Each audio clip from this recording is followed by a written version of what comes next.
नमस्ते दोस्तों। हम ये जो सीरीज़ लेकर के आ रहे हैं, इसके अंदर हम आपको मैथ के क्वेश्चंस आपको अलग अलग एग्जाम्स के प्रैक्टिस करवाएंगे। ये कोई स्पेसिफिक ऐसा नहीं है कि राजस्थान के ग्रुप डी की मैथ के सॉल्यूशन की हम चर्चा कर रहे हैं। हम इनमें जिन भी मैथ के क्वेश्चन की चर्चा करते हैं वो सभी राजस्थान की अन्य परीक्षाओं के लिए भी यूज़फुल होता है। तो आप इसको केवल ग्रुप डी की तैयारी की तरह ना देखें, आप इसको एक ऐसे रिवीजन की तरह देखें कि उसमें आपके मैथ के क्वेश्चंस का सॉल्यूशन हो रहा हो और आपकी मैथ की प्रैक्टिस हो रही हो। आपको उस तरह से आपको इसको देखना है, ना कि ग्रुप डी के लिए देखना है, ठीक। क्योंकि ग्रुप डी के एग्ज़ाम हो चुके हैं। अब आप प्लाटून कमांडर हो गया आपका, अन्य एग्ज़ाम्स हो गई आपकी, उनके अंदर आप इसको देख सकते हैं, ठीक। तो चलिए शुरू करते हैं। क्वेश्चन नंबर पहला है आपका, एक पुरुष किसी काम को 72 दिन में करता है। 4 पुरुष और 5 महिलाओं ने मिलकर काम किया, 12 दिनों में पूरा कर लिया। और फिर से मैं बोल रहा हूँ आपको कि यदि आपको ये स्पीड तेज़ लगे तो स्लो कर लो, स्लो लग गई तो तेज़ कर लो। और मोबाइल में यदि आप देख रहे हैं तो थोड़ा सा जूम कर सकते हैं आप, क्योंकि थोड़ा छोटा छोटा दिखता है मोबाइल के अंदर। बाकी लैपटॉप के अंदर या फिर टैब के अंदर आप आसानी से इसमें देख सकते हैं। तो चलिए शुरू करते हैं। क्वेश्चन नंबर 30 है। इसमें इसने बोला कि एक आदमी, एक मैन उस काम को, कोई काम है उसको 72 दिन में करता है। और 4 मैन प्लस 5 जो फीमेल है वो मिल करके उस काम को कितने दिन में करती है? 12 दिन में करती है। तो बताएं कि एक महिला जो होगी वो उस काम को कितने दिन में पूरा कर लेगी। तो इससे आप क्या करेंगे, इनको आप सोल्व करेंगे। तो 12 पंचे 60, 12 छक्के 72, 6m equals to 4m plus 5 female का f, ठीक है ना। अब 6m में से 4m किया तो कितना बचा? 2m equals to 5f। तो मेल और जो फीमेल है उसका रेशियो कितना आ जाएगा? 5:2 आ जाएगा आपके पास में। मेल का तो 5 हो गया, फीमेल का 2 हो गया। और ये जो रेशियो जो आता है ये आता है कैपेसिटी का, मतलब एक दिन में कितना काम करते हैं उनकी कैपेसिटी का, ठीक है। तो अब आप क्या करेंगे, टोटल काम, टोटल काम क्या था? टोटल काम होगा एक मैन का कितना था? कैपेसिटी 5, 72 दिन में करता है। तो एक फीमेल जो फीमेल है, फीमेल की कितनी है कैपेसिटी? 2। वो कितने दिन में करेगी? वो कितने दिन में करेगी? तो डिवाइड कर दिया तो कितना हो गया? 2 तिया 6, 2 6 12, 36, 5 अपना 150 और 6 पंजे 30, 180। तो कितना आ गया आपका वो आंसर? 180। ऑप्शन नंबर डी आपका आंसर हो गया। मैं थोड़ी सी कैलकुलेशन आपको अजीब लगे तो आप खुद सोल्व करके देखना, इसमें आपको आंसर आ जाएगा, ठीक। नहीं समझ में आए, क्वेश्चन को दोबारा से पढ़ना है, सॉल्यूशन को दोबारा से देखना है, ठीक है।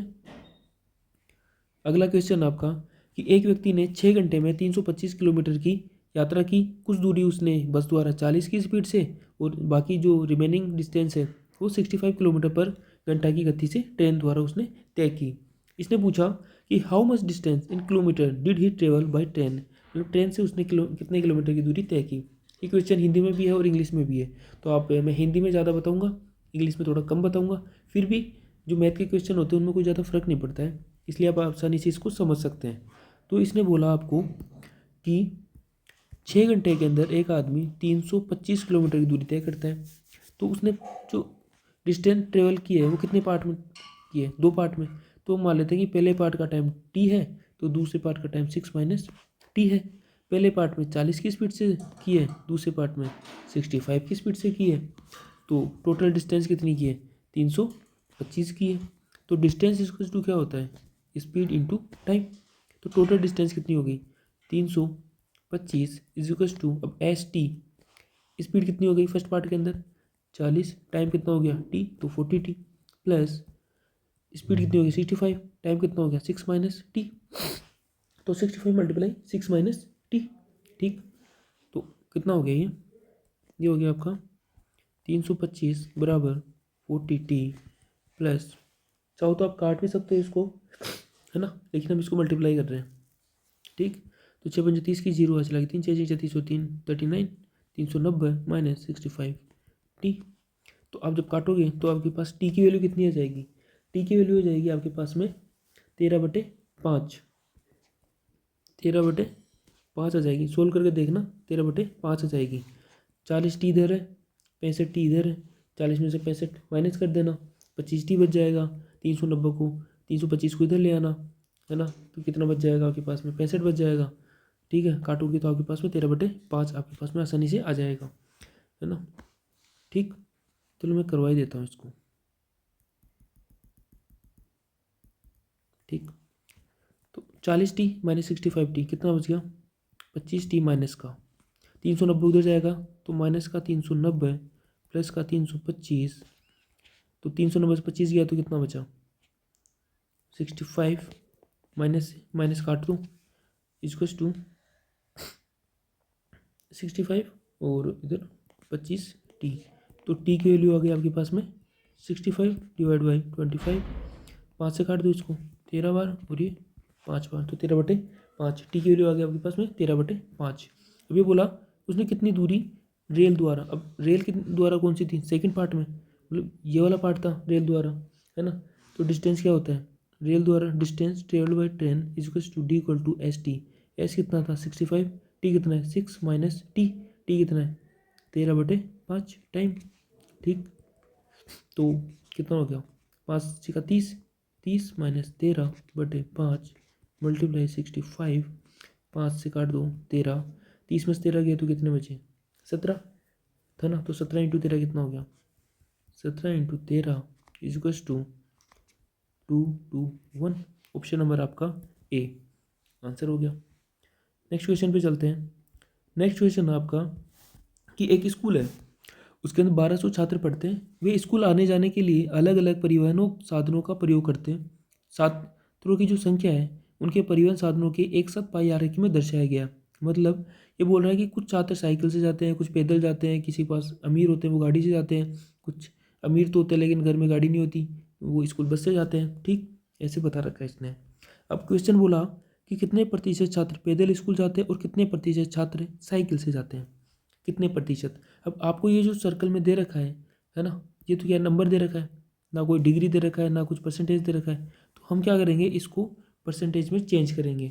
तो परसेंटेज में जब चेंज करेंगे तो इनको सबको जोड़ेंगे, तो 360, 180, 144 और 516, जब हम इनको सबको जोड़ लेंगे तो कितना आ जाएगा? ये आपका आ जाएगा 6 4 10 0 0 2 1, 1200 आपका टोटल हो गया। अब ये जो टोटल है ये टोटल क्या करते हैं? यदि एंगल दिया होता है तो इसको क्या मानते हैं? 360 डिग्री। परसेंटेज में मानते हैं तो इसको 100% मानते हैं। बोले ये जो टोटल आपका दे रखा है ये कितना है आपका? 100% आपका दे रखा है। अब इसने बोला पैदल, पैदल कितने लोग जा रहे हैं? पैदल कितने लोग जा रहे हैं? पैदल देखना आपको, पैदल कितने लोग जा रहे हैं? पैदल जा रहे हैं आपके 180, तो 180 आपके पैदल जा रहे हैं। तो टोटल में से कितना हो गया, कितना परसेंट हो गया ये? 180, 2 से 2, 12 एकम 12, 6 12 पंजे 60, 15%, है ना। तो ऑप्शन नंबर ए में तो आएगा 15। अब देखो 15 किस में दे रखा है? ऑप्शन नंबर सी में दे रखा है 15, बाकी किसी में 15 नहीं है, तो डायरेक्ट ऑप्शन नंबर सी टिक कर दो, अगला को निकालने की जरूरत ही नहीं है। ठीक, नेक्स्ट क्वेश्चन पे आ जाओ। नेक्स्ट क्वेश्चन आपका कि दो संख्या है उनका जो HCF है और LCM है, उनका जो रेशियो है, मतलब HCF रेशियो LCM कितना दे रखा है आपका? 1:6 दे रखा है। यदि दोनों संख्याओं का गुणन, मतलब दोनों संख्या हम क्या मानते हैं, एक इनको जब सोल्व करते हैं तो एक संख्या HX होती है, एक संख्या HY होती है, एक संख्या HX होती है, एक संख्या HY होती है। और जो LCM होता है, जो LCM होता है वो होता है HXY। ये आप याद कर लो इसको, इस चीज़ को आप याद ही कर लो इसको। LCM जो होता है वो तो HXY होता है ना, और जो संख्या होती है वो HX और HY होती है। तो H क्या होता है? H होता है आपका HCF, H होता है आपका HCF। ठीक है, H होता है आपका HCF। अब दो संख्याओं का मल्टीप्लाई मतलब HX और HY का कितना हो जाएगा? H² XY, है ना, H² XY। तो इस H को अलग लिख दो और एक HXY इसको अलग लिख दो, है ना। तो आपके पास में ये HXY क्या हो गया? LCM हो गया। HXY तो क्या हो गया? ये HXY जो हो गया आपका, ये तो क्या हो गया? LCM हो गया। और ये H क्या हो गया? ये आपका HCF हो गया, है ना। अब इसको हम X से मल्टीप्लाई कर लेते हैं इसको, ताकि हमारे पास X की वैल्यू आ जाएगी और मल्टीप्लाइंग फैक्टर आ जाएगा अपने पास में। ठीक है, अब ये बोला कि दोनों संख्याओं का जो गुणन है वो 96 है। ये दोनों संख्याओं का गुणन है। ये कितना दे रखा है आपको 96 दे रखा है।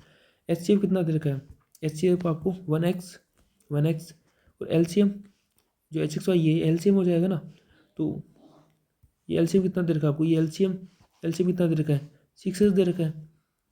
एलसीएम कितना दे रखा है 6x, तो 6x तो ये कितना हो गया 6x²। 6 से इधर काट दूँ, 6 कम 6, 6 से 36, तो x² की वैल्यू कितनी आ गई 16। तो x की वैल्यू कितनी आ गई 4 है ना, तो x की वैल्यू 4 आ गई। तो एचसीएफ कितना आ गया, एचसीएफ आ गया आपका, एचसीएफ आ गया आपका 4 है ना। एलसीएम कितना आ गया 6 चुका 24 है ना। तो एलसीएम कितना दे रखा है आपका 24, पूछा क्या है एलसीएम कितना आ गया 24। ऑप्शन नंबर सी इसका आंसर हो गया। चलिए नेक्स्ट क्वेश्चन के ऊपर। आपका नेक्स्ट क्वेश्चन है कि 35 बच्चे, 28 बच्चे और 32 पुरुष एक भोजनालय में गए है ना, एक भोजनालय में गए, और भोजनालय का मतलब रेस्टोरेंट है ना, रेस्टोरेंट में गए, और प्रत्येक बच्चे महिला और पुरुष पर क्रमशः 128, 205, 225 रुपये औसत का खर्चा हुआ। प्रति व्यक्ति औसत व निकटतम तक सही क्या होगा वो आपको बताना है। ठीक है, तो चलिए इसको करते हैं। बच्चे कितने थे 35 चिल्ड्रन थे, 28 लेडीज़ थी, ये चिल्ड्रन है और ये लेडीज़ है। उसके बाद में ये 32 क्या है मेल है, और एक के ऊपर 138 खर्च हुए बच्चे पे है ना, और जो लेडीज़ उस पर 205 खर्च हुए, और जो मेल था उसके ऊपर 225 रुपये का खर्चा हुआ। ठीक है, तो हम क्या करेंगे इसको वो बताना है कि टोटल खर्चा एवरेज कितना हुआ। तो टोटल खर्चा एवरेज निकाल लेंगे, तो एवरेज निकालने के लिए क्या करेंगे, डिवाइड में तो क्या होगा टोटल पर्सन, टोटल पर्सन कितने हैं, पर्सन है पीपल है जो भी है, ऊपर कितना है कि टोटल खर्चा कितना हुआ, टोटल जो एक्सपेंडिचर है, टोटल एक्सपेंडिचर है वो कितना हुआ, नीचे टोटल पर्सन आ जाएगा। अब इसमें जोड़ो आप, क्या करोगे आप 35 को 138 से मल्टीप्लाई करो, 28 को 205 से मल्टीप्लाई करो, 32 को 225 से मल्टीप्लाई करो, तो ये आपके पास में आएगा। करके देख लेना आप, थोड़ा टाइम वेस्ट होगा इसलिए मैंने वैसे ही कर लिया। 57407200 ये आपका आ गया। इसको आप जोड़ लोगे तो ये आ गया आपका 0 4 3 7 8 17 का 7 ऐसे लगी 1 7 1 7, तो ये आपका आ गया टोटल एक्सपेंडिचर। तो इसको आप रख दोगे इधर, इसको आप रख दोगे, ये आ गया आपके टोटल एक्सपेंडिचर। टोटल एक्सपेंडिचर कितना हो गया 17770 अपॉन टोटल पीपल कितने हो गए, ये टोटल पीपल है कितने हो गए 8 और 10 पर 15 का 5 ऐसे लगी 1 4 2 6 3 नो 95 कितने हो गए 95 है ना। इसको आप जब डिवाइड करोगे है ना, तो ये आपका निकल के आएगा 187.05 करके देख लेना, 187.05 ही आएगा आपका आंसर। तो ऑप्शन नंबर बताना है कि निकटतम किसके पास में है, तो ये 187.0 है, तो लगभग 187 के पास में, ये 187 के पास में, तो ऑप्शन नंबर बी इसका राइट आंसर हो जाएगा। चलिए नेक्स्ट क्वेश्चन के ऊपर। नेक्स्ट क्वेश्चन आपका क्वेश्चन नंबर 70। क्वेश्चन नंबर 70 में इसने बोला है कि एक 200 मीटर की क्या है लंबी ट्रेन है, वो 160 मीटर लंबे एक सुरंग को 24 सेकंड में पार करती है। रेलगाड़ी की गति क्या होगी। ठीक है, तो रेलगाड़ी की गति क्या होगी, स्पीड इक्वल टू क्या होता है डिस्टेंस ट्रेवल्ड बाई टाइम। अब डिस्टेंस जो आती है ट्रेन के अंदर, जो डिस्टेंस आती है, यदि ट्रेन किसी पर्सन को पार कर रही होती है तो जो डिस्टेंस होती है वो केवल ट्रेन की डिस्टेंस होती है। लेकिन यदि वो किसी पुल को पार कर रही होती है, तो वो डिस्टेंस होती है ट्रेन की डिस्टेंस प्लस जो पुल होता है ना, जो ब्रिज होता है उसकी डिस्टेंस भी ऐड हो जाती है। अभी बोल रहा है ट्रेन की डिस्टेंस कितनी है, ट्रेन की डिस्टेंस है 200 मीटर, और जो सुरंग है टनल है वो कितनी है 160 मीटर, डिवाइड बाई टाइम कितने सेकंड में 24 सेकंड में। अब इसके अंदर आप ये जो दे रखा है मीटर में दे रखा है, ये सेकंड में दे रखा है, लेकिन पूछा क्या है किलोमीटर प्रति घंटा में आपसे पूछा है। ठीक, तो आपको क्या करना है, ये आंसर आएगा किसमें मीटर पर सेकंड में, तो 200 एक 360/24 ये आपका मीटर पर सेकंड में आंसर आएगा। अब आप एक चीज़ जानते होंगे कि किलोमीटर पर आवर को जब आप मीटर पर सेकंड में कन्वर्ट करते हैं तो 5/18 से आप क्या करते हैं, मल्टीप्लाई करते हैं। तो जब किस में चेंज करते हैं, जब मीटर पर सेकंड में, मीटर पर सेकंड में आप चेंज करते हैं। लेकिन जब मीटर पर सेकंड से आप किलोमीटर पर आवर में जाएंगे, है ना, तो आपको क्या करना होगा, 18/5 से मल्टीप्लाई करना होगा। तो इसको 360/24, 18/5 से इसको, तो 6×4 = 24, 6×3 = 18, 4×5 = 20, है ना, 20 की 0 तो 18, 54, 54 इसका आंसर आ गया। और किस में आएगा ये, kmph, किलोमीटर पर आवर के अंदर। ऑप्शन नंबर सी इसका आंसर हो गया। चलिए नेक्स्ट क्वेश्चन के ऊपर। अगला क्वेश्चन आपका क्वेश्चन नंबर 71। क्वेश्चन नंबर 71 में इसने बोला कि यदि रेणु को एक पर्स है, रेणु जी मैडम है कोई, एक पर्स है, उनको 7,500 में बेचने पर 20% का लाभ होता है, प्रॉफिट होता है, और दूसरे पर्स को 8,550 में बेचने पर 5% की हानि होती है। उसे लाभ होगा या हानि होगी, और होगी तो कितना परसेंट होगी, ये आपको बताना है। ठीक है, तो हम इसको किस तरीके से करेंगे, मतलब इसको क्वेश्चन को किस तरह से अप्रोच करेंगे, तो इसको सीधे सीधे अप्रोच करेंगे, बेसिक के ऊपर चले जाएंगे। ये वैल्यू थोड़ी अलग अलग सी है, इसलिए बेसिक के ऊपर चले जाएंगे। तो बेसिक के ऊपर कैसे जाएंगे हम, बेसिक के ऊपर कैसे जाएंगे वो मैं आपको बताता हूँ कि बेसिक के ऊपर कैसे जाएंगे। रेनू ने एक पर्स है P1, उसको कितने में बेचा, 7,500 में इसको बेच दिया। एक सेकेंड, P1 है, एक सेकेंड, ये इधर लिख लेता हूँ CP, इधर SP, ठीक है, इधर एक सेकेंड, ये हो गया आपका पर्स P1। तो पर्स P1 है, 7,500 में बेचा, 7,500 में इसको बेच दिया, और जो प्रॉफिट हुआ है वो क्या हुआ है, 20% का प्रॉफिट हुआ है, 20% का प्रॉफिट हुआ है। ठीक है, तो 20% का प्रॉफिट हुआ है, तो इधर लिख देंगे 20% का प्रॉफिट हो गया। अब पर्स नंबर टू है, उसको 8,550 में जब सेल किया तो 5% की क्या हुई है, हानि हुई है। अब ये बताना है कि इसे लाभ होगा या हानि होगी, और होगी तो कितने परसेंट होगी। तो आप सीधा सीधा इसको देखो, ये 7,500 है ना, और 20% का प्रॉफिट हो रहा है, तो 7,500 जो है वो कितने परसेंट की वैल्यू होगी, 120% की वैल्यू होगी। तो जो 100 की वैल्यू होगी, CP कितना हो गया इसका, CP हो जाएगा आपका, CP हो जाएगा इसका आपका 12, 13, 36, 72, 3, 24, 12, 5, 60, 6,250, 6,250 इसका CP हो जाएगा, है ना। तो इसका CP कितना आ गया, 6,250 इसका CP आ गया। अब जो पर्स टू था, पर्स टू 8,550 में बेचा और 5% का लॉस हो गया, तो लॉस हो गया, तो 8,550 रुपये कितने की वैल्यू है, 95 की वैल्यू है। 8,550 जो है वो 95 की वैल्यू है। तो जो CP है वो कितना होता है, 100 की वैल्यू हो जाएगी। तो 100 की वैल्यू हो जाएगी, तो कितने से कटेगा ये, इसको 19 से काट दो, 19/95, 19×3 चौक 76, 19×74, 4×5 = 9, 19/95, 450, है ना, 5×9 = 45, 9,000, 9,000, तो ये आ गया आपका 9,000 इसका CP आ गया।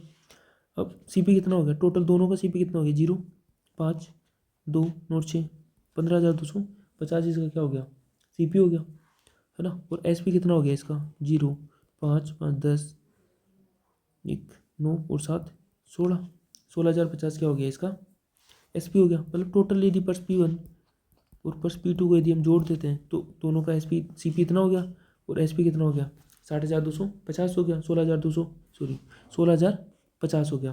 अब इसमें से माइनस कर दो इसको, इसमें से इसको माइनस करोगे तो 16,050 में से 15,250 माइनस करोगे तो आपके पास कितना आएगा, करो आप माइनस, 15,250 जब माइनस करोगे तो 0, 0, 10, 800 आ गया आपका, कितना आ गया, 800।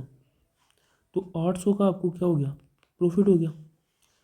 जो CP है वो कम है SP से इस केस के अंदर, तो आपको क्या होगा, प्रॉफिट होगा कितने का, 800 का।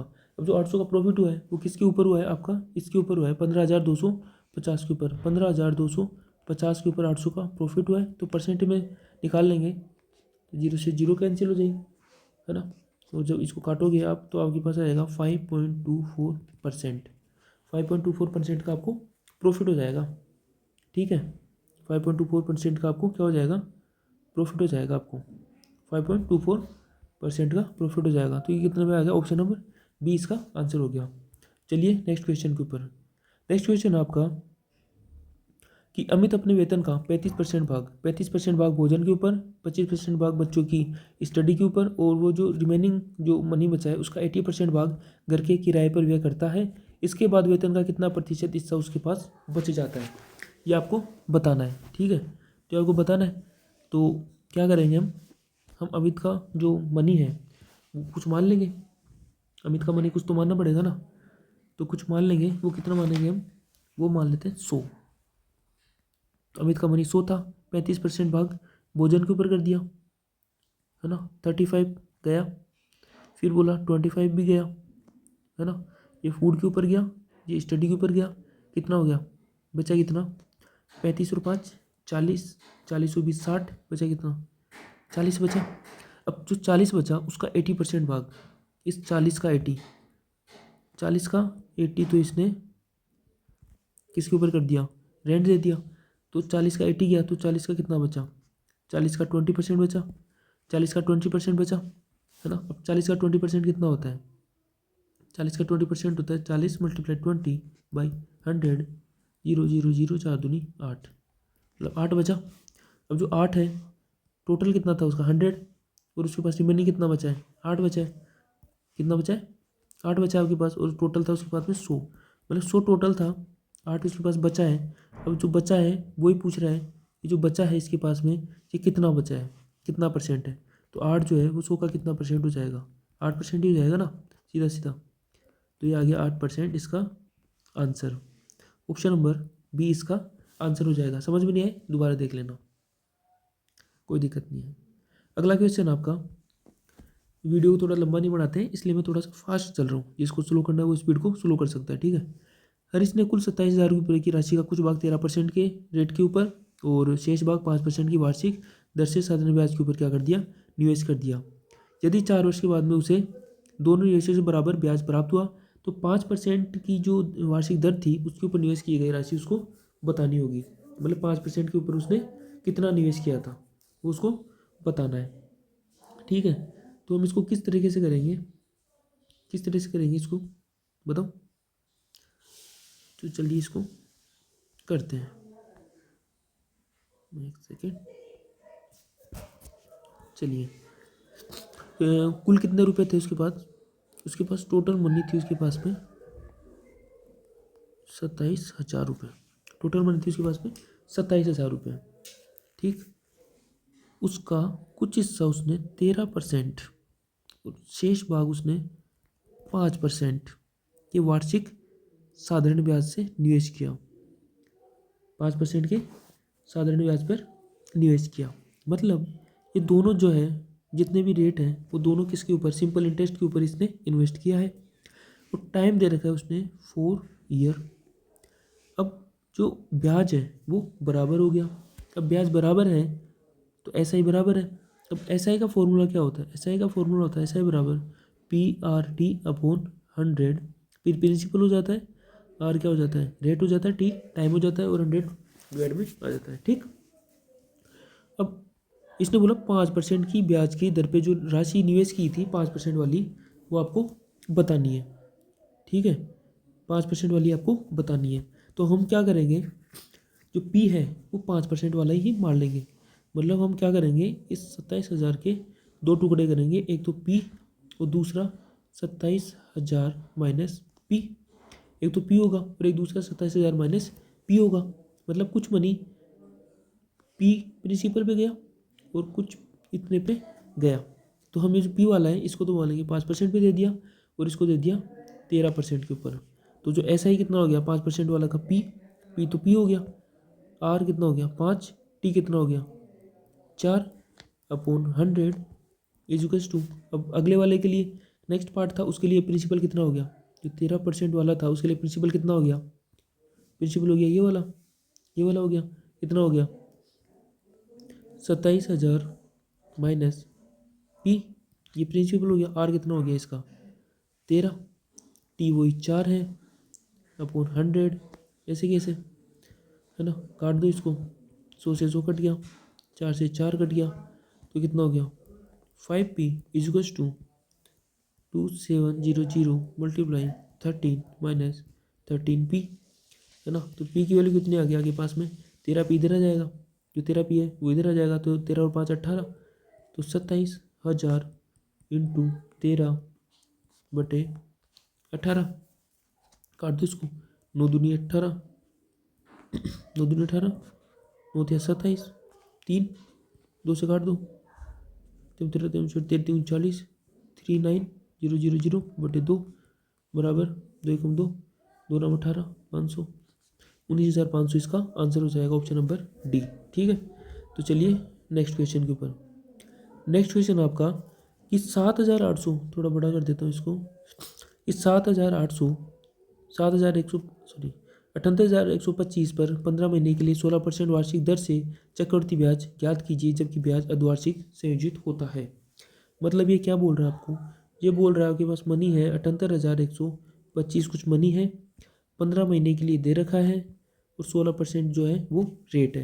लेकिन जो 16% जो रेट है वो आपकी पूरे 1 ईयर की है ना, लेकिन कंपाउंड कितना कर रहा है, अर्धवार्षिक कर रहा है, मतलब कि कंपाउंड रेट कितना हाफ ईयरली, जो संयोजित हो रहा है वो अर्धवार्षिक हो रहा है, तो अर्धवार्षिक हो रहा है मतलब आधी, तो 16 एक साल की रेट है, तो आधी कितनी हो जाएगी 16 बटे आधे साल की कितनी हो जाएगी, 6 महीने कितनी हो जाएगी, 6 महीने की हो जाएगी आपके पास में 8%।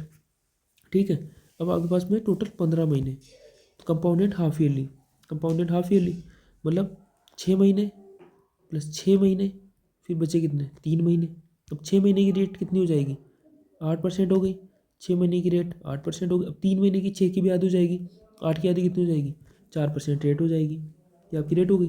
अब हम इसको करेंगे ट्री मेथड से, तो हमारे पास मनी है 78,125, ये टोटल हमारे पास में मनी है, ठीक है ना। अब पहले साल जो ब्याज है वो कितना लगेगा 8% लगेगा, दूसरे साल 8%, और तीसरा जो साइकिल आएगा, साल नहीं चल रहा है साइकिल चल रहा है, टाइम साइकिल, तो पहले टाइम साइकिल में 8%, दूसरे में 8%, तीसरे में 4% टाइम साइकिल लगेगा इसके अंदर।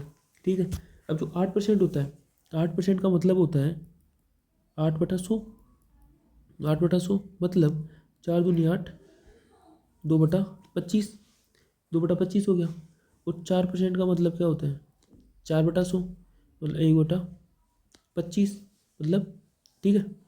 तो 78,125 है, इसके ऊपर पहले वाले साइकिल में 8% रेट रहेगी, तो मतलब 78,125 का 78,125 का 1/8, 78,125 का 8% मतलब 8% मतलब 2/25, 78,125 का 2/25, तो 2/25 कितना हो जाएगा, 2/25 हो जाएगा आपका 6,250, 6,250, ठीक है, 6,250 हो गया। अब 6,250 पहले साल का इंटरेस्ट हो गया, अब दूसरे साल जो होगा उसमें 78,125 का 8% भी लगेगा, मतलब ये जो 8% है आपका, ये वाला 8% है ना, ये 8% लगेगा, तो 8% 78,125 का वापस कितना हो गया 6,250।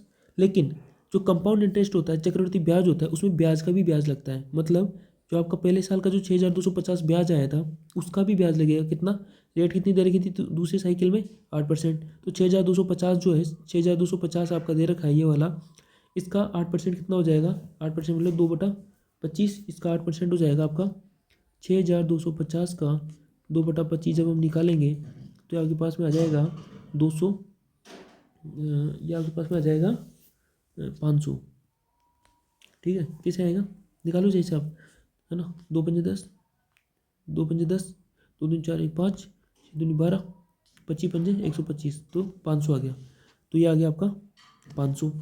अब तीसरा साइकिल मतलब ये कौन सा था, पहला साइकिल, ये कौन सा था, दूसरा साइकिल। अब आएगा आपके पास में तीसरा साइकिल।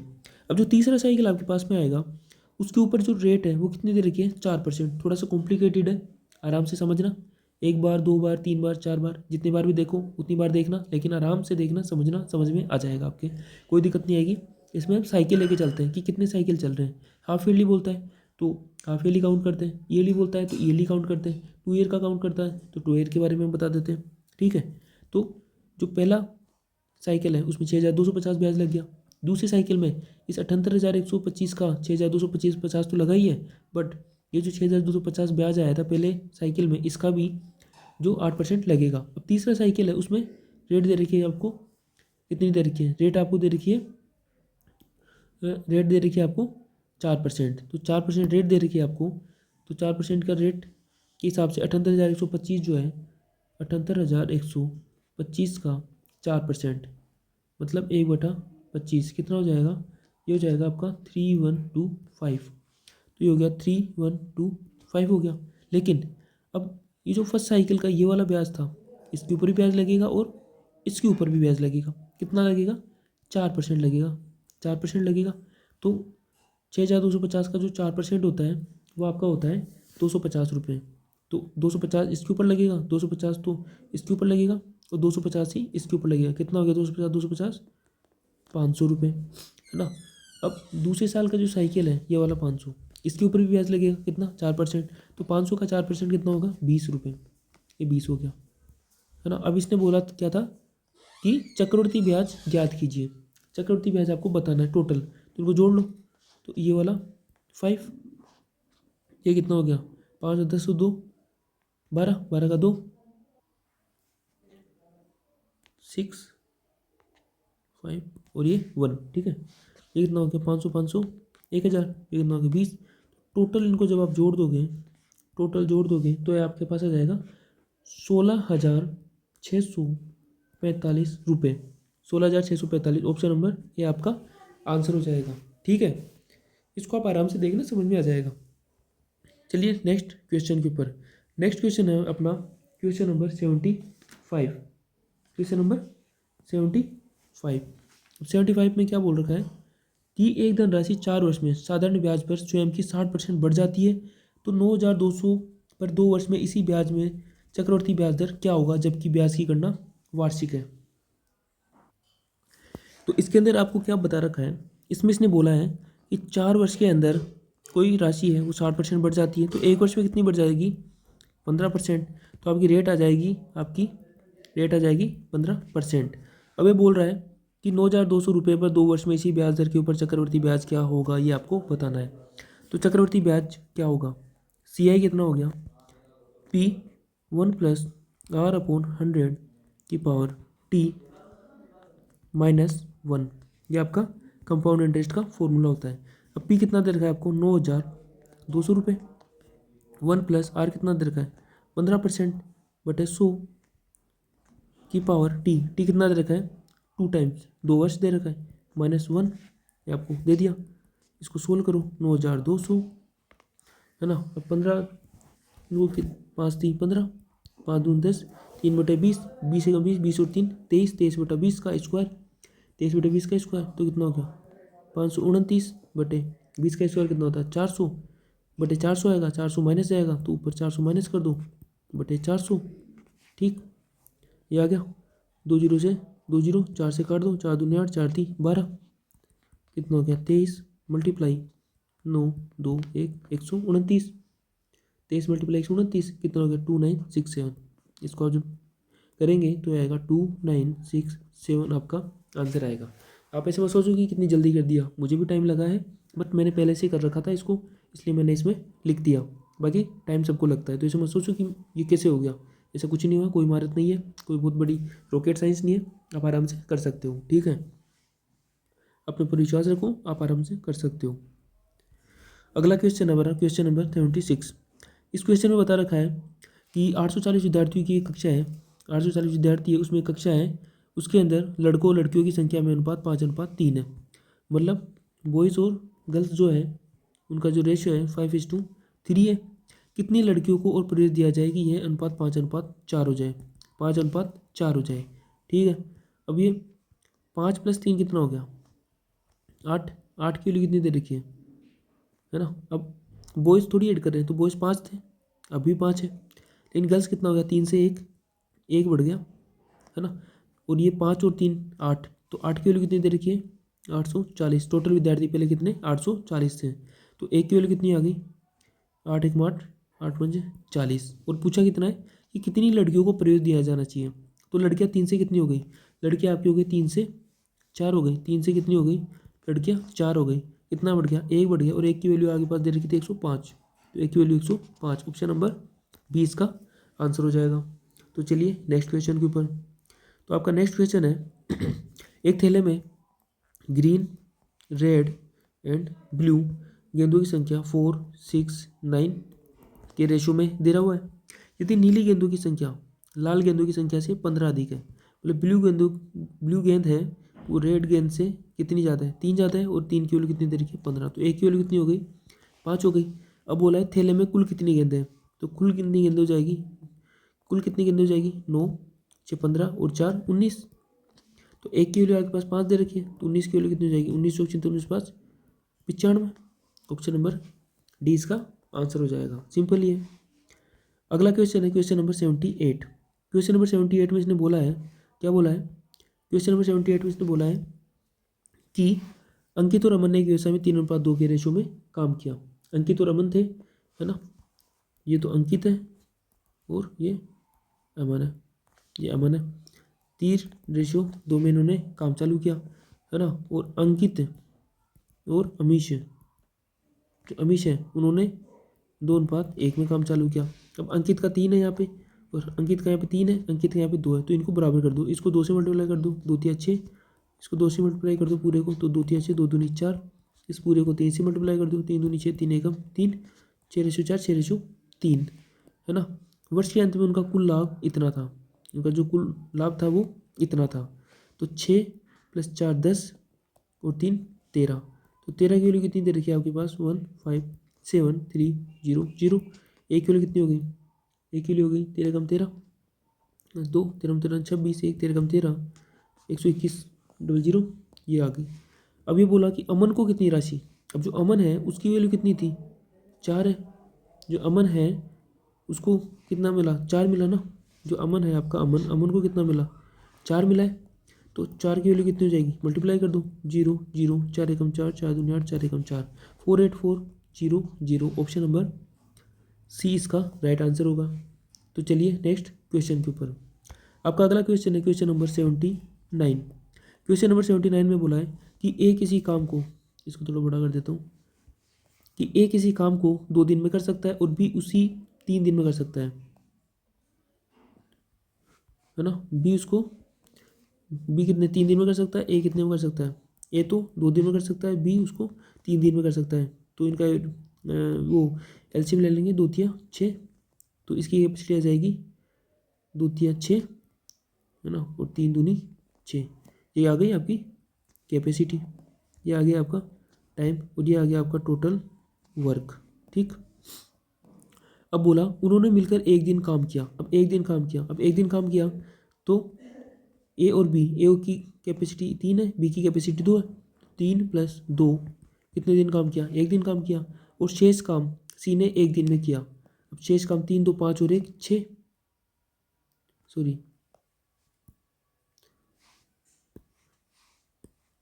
है ना, 3 2 5 × 1 कितना काम हो गया, 3 2 5 × 1 कितना काम हो गया, 5 काम हो गया। टोटल काम कितना था, 6, 5 काम हो गया, तो 6 में से 5 गया तो कितना बचा, एक काम आपका बच गया, एक काम बच गया। अब ये जो एक काम है सी कितने दिन में कर देता है, सी उसको एक दिन में कर देता है, सी उसको एक दिन में कर देता है ना, सी कितने दिन में कर देता है, एक दिन में कर देता है सी उसको, तो उसकी कैपेसिटी कितनी आ गई, मतलब सी जो है काम कितना बचा, एक काम को एक दिन में कर देता है ना, तो मतलब एक दिन में कितना काम किया उसने, एक काम किया, तो कैपेसिटी क्या होती है, एक दिन में कितना काम करता है, एक काम करता है ना, तो एक दिन में एक काम करता है ना, तो 6 काम कितने दिन में करेगा, 6 दिन में कर देगा, तो काम कितना था टोटल 6। तो वापस से समझे आप इसको, इसको आप थोड़ा सा ही गड़बड़ आ गया,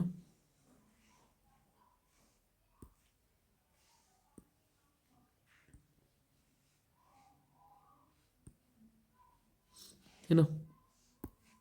देखो ए की कैपेसिटी कितनी आ गई आपके पास, ए की कैपेसिटी आ गई आपके पास में 3, बी की कैपेसिटी आ गई 2, तो 3 + 2 दोनों मिलकर के एक दिन काम करते हैं। कितना काम कर दिए, 3 2 5 × 1 5 काम कर दिए। टोटल काम कितना था आपके पास, 6 था। काम कितना बच गया, एक काम बच गया, एक काम बच गया। उस सी ने उसको एक दिन में कर दिया, 1 डे में कर दिया। तो कैपेसिटी क्या होती है, 1 डे में कितना काम किया जाता है वही उसकी कैपेसिटी होती है ना। तो एक दिन में 1 डे में 1 वर्क करता है, ठीक। तो काम कितना है, 6। तो 6 वर्क मतलब 6 से इधर मल्टीप्लाई कर दो, 6 से इधर मल्टीप्लाई कर दो, तो 6 वर्क कितने दिन में करेगा, 6 डेज में कर देगा। तो ऑप्शन नंबर सी इसका राइट आंसर हो जाएगा। ओके, नेक्स्ट क्वेश्चन पे आ जाते हैं। अच्छा, तो सारे क्वेश्चन आपके हो चुके हैं। इन क्वेश्चंस को आप एक प्रैक्टिस के तौर पर देखें। ये कोई ग्रुप डी के पर्टिकुलर ग्रुप डी के पेपर नहीं है, ये राजस्थान की सभी अन्य परीक्षाओं के लिए भी उपयोगी होंगे आपके लिए। तो चलिए बाय।